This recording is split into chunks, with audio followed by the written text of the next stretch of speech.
Everyone's like, what is going on with the refs? And I'm like, I don't know. And you finding me $500 is not going to do. Everyone's screaming, what is going on with the refs? And the answer that finally exploded through the mic wasn't polite, wasn't PR safe. Just the competitor that I am. I'm fierce, I'm sassy. I stick up for my teammates, stick up for myself. And so sometimes I think that's okay to be feisty and to be yourself. And definitely wasn't going to disappear with a $500 slap on the wrist. It was Sophie Cunningham saying the quiet part loud, and then louder. Yes, that's Sophie. The one who came to Indiana as muscle, as a shield for Caitlin Clark, as the teammate who was supposed to take the hits so the star could keep shining. The core news is simple. She stopped being just a protector and became a problem for opponents, for the media that pretended not to see, and for a league that kept asking fans to ignore the obvious. And tonight, we're tracking how it happened. The preseason shove that lit the fuse, the June boiling point that turned into legend, the fines that tried to muzzle her and only made her microphone bigger. You're going to hear the story behind the barstool, Trace Letch's moment that broke the internet, the podcast debut that came in swinging, and the on-air callouts that triggered another round of fines. Yes, plural, including the day she went straight at the refs and the league's favorite double standards. Stick with me, because I'm going to show you exactly where the switch flipped, how the backlash backfired, and why the league's worst nightmare now comes with a Missouri drawl and a dare. Try me. Here's why this matters right now. The WNBA keeps selling growth while asking fans to ignore the bruises on the person driving it. The league needs Caitlin Clark's momentum, the TV windows, the sellouts, the merch that vanishes in a morning, yet the whistle keeps going missing when she goes to the rim. That gap between expectation and reality, that's where Sophie lives. She didn't tiptoe into it. She kicked the door in. And if you think this is just about one hard foul or one testy quote, wait until we get to the third fine and the podcast episode where she spells out how locker rooms game planned to show her what the W really is. That's coming. So is the clip that mocked the officiating, the line that detonated expansion discourse in Detroit and Cleveland, and the moment she looked straight at the camera and basically told the league, you can find me again. I'm not changing a syllable. Let's rewind to the first shock to the system, because every saga needs its first shove. Preseason. Washington's rookie Aaliyah Edwards sends Sophie to the floor like a message slipped under the door. Welcome to the year of rough introductions. Sophie bounced up fast, chin high, voice on, and if you were in the building, you could feel the temperature rise. It wasn't a brawl. It was a thesis statement. You don't get to cheap shot my team and skate away smiling.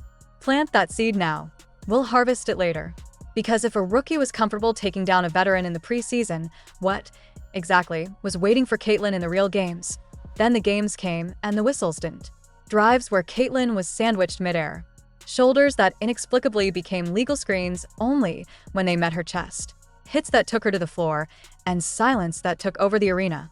If you watched 2024 and thought, well, surely the league will button it up in year 2, you got a sequel nobody asked for.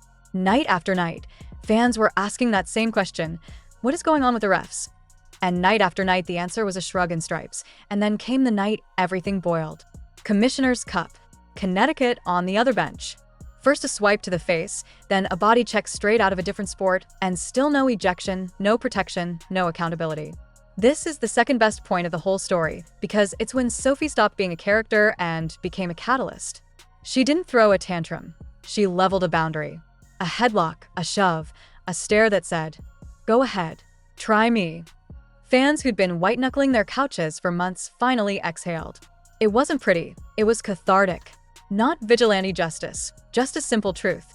If the league won't enforce order, the players will redraw the lines themselves. Pay attention to the pattern interrupt here, because after that game, she didn't walk back to the locker room and hide behind no comment. She faced cameras and said out loud what contrarian voices had been grumbling for a year. This isn't about one play. It's years of star treatment disappearing when it's Caitlin, years of let em play, only ever meaning let her get hit. She literally said it.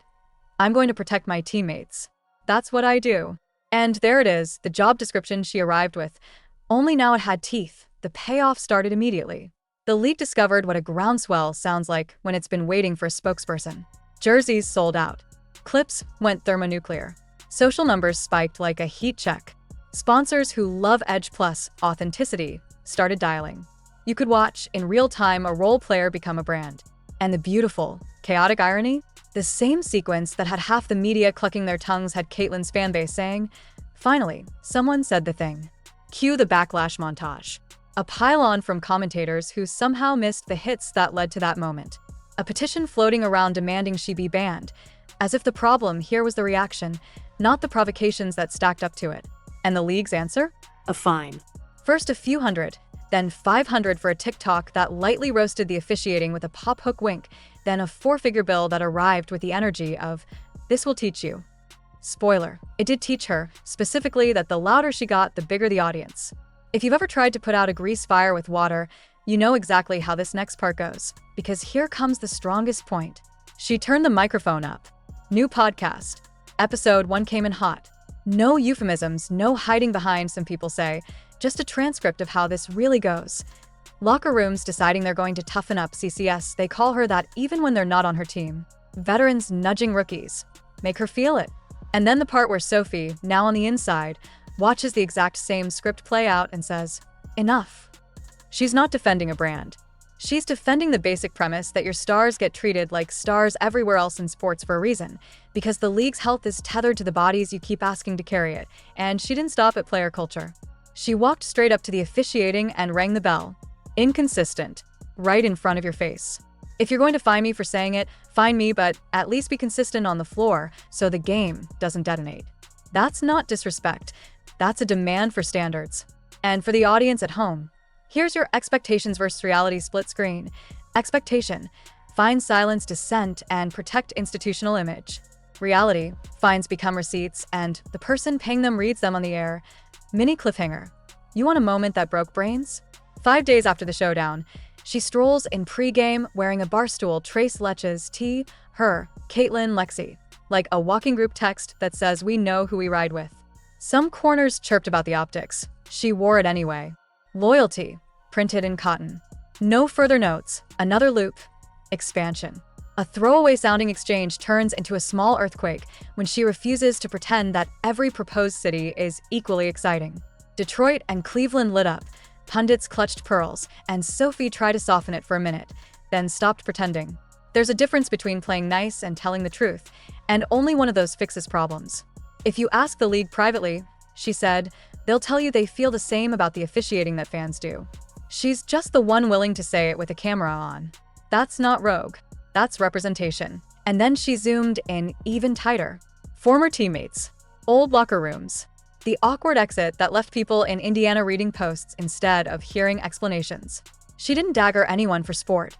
She called out the messy part of pro life that fans always sense but rarely hear acknowledged. That people make moves, that departures bruise, that you can wish someone flowers and still say the timing stung. The subtext wasn't petty. It was accountability. If you're going to leave, expect to hear about it.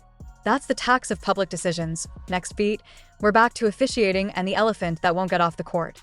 Double standards. On one channel, Caitlyn takes body blows and somehow earns the instruction to play through. On another, a hyped rookie swims and whistles like they're a perk of the contract. Sophie said it plainly. You couldn't touch her. Not a hit piece. A calibration issue. And right on cue, the fine counter clicked again. 3 for 3, she laughed. Another invoice for saying what the entire lower bowl was already muttering on the walk to the parking lot. Now watch how the narrative rhymes with itself. Every time the league tries to compress Sophie back into role player with a mouth, the audience presses expand. She posted a playful TikTok lip-syncing a lyric that matched fans' exasperation with the refs. The view count stampeded. She wears a shirt that memes her trio into internet folklore. The photo does circulation numbers you can't buy.